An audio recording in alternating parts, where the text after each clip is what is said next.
जिस तरीके से विवेक बता रहे कि बाय रोड वो पहुंच रही है, उस पर आपसे जानकारी लेंगे।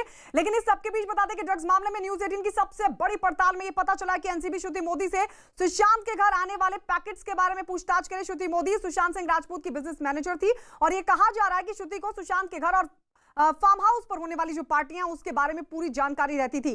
न्यूज़ 18 को एक्सक्लूसिव जानकारी मिली कि एनसीबी ने श्रुति मोदी से सवालों की पूरी लिस्ट भी तैयार कर दी, जिसमें सुशांत और रिया की पार्टियों में आने वाले मेहमानों के साथ ही खर्च के बारे में भी की जाएगी पूछताछ।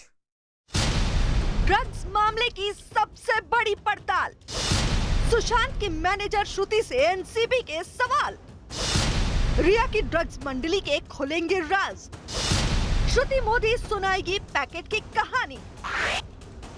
सुशांत सिंह की बिजनेस मैनेजर रही श्रुति मोदी वो शख्स हैं जिन्हें सुशांत की तिजोरी से लेकर रिया के खर्चों तक पूरी कहानी जुबानी याद है। इसीलिए एनसीबी ने असलियत जानने के लिए श्रुति मोदी को तलब किया। वो अकेली चश्मदीद गवाह बनकर सामने आ सकती हैं, जिन्हें पार्टियों में ड्रग्स के पैकेट के बारे में भी हर चीज पता थी। ये वही श्रुति मोदी हैं जिनका नाम सुशांत के पिता ने एफआईआर में रिया के साथ दर्ज कराया था। वैसे ये कहानी सुशांत की मौत की जांच से शुरू हुई है, लेकिन धीरे धीरे ये जांच हाशिए पर चली गई। इसके बाद उभरती है कुछ हीरोइन जिन पर ग्लैमर और पैसे का ऐसा नशा चढ़ा था कि सिर के साथ जिंदगी ही घूम कर रह गई। वैसे तो रिया और उनके भाई शोभी की ड्रग्स मंडली की गिरफ्तारी होते ही इंडस्ट्री के कई नशेबाजों की खुमारी उतरने लगी थी, लेकिन रही सही कसर सुशांत के फार्म हाउस के मैनेजर ने तब पूरी कर दी जब उन्होंने सुशांत के अलावा सारा, रकुल और श्रद्धा जैसी अभिनेत्रियों के भी ड्रग्स पार्टियों में शामिल होने की बात कह दी।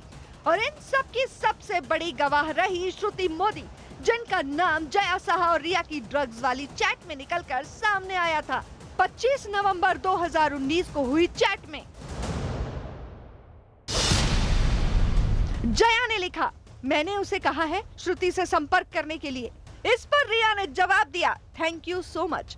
इस पर जया ने कहा, चाय कॉफी या पानी में 4 बूंद डालो और उसे पीने दो, 30 से 40 मिनट में किक लगेगी।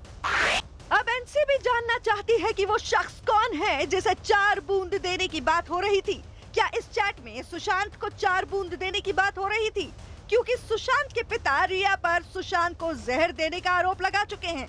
इससे पहले सूत्रों के हवाले से खबर आई थी कि श्रुति मोदी ने सीबीआई की पूछताछ में कबूल किया है कि सुशांत के घर अक्सर पैकेट आते थे और उन्हें बताया गया कि इन पैकेट में प्रीमियम टोबैको है।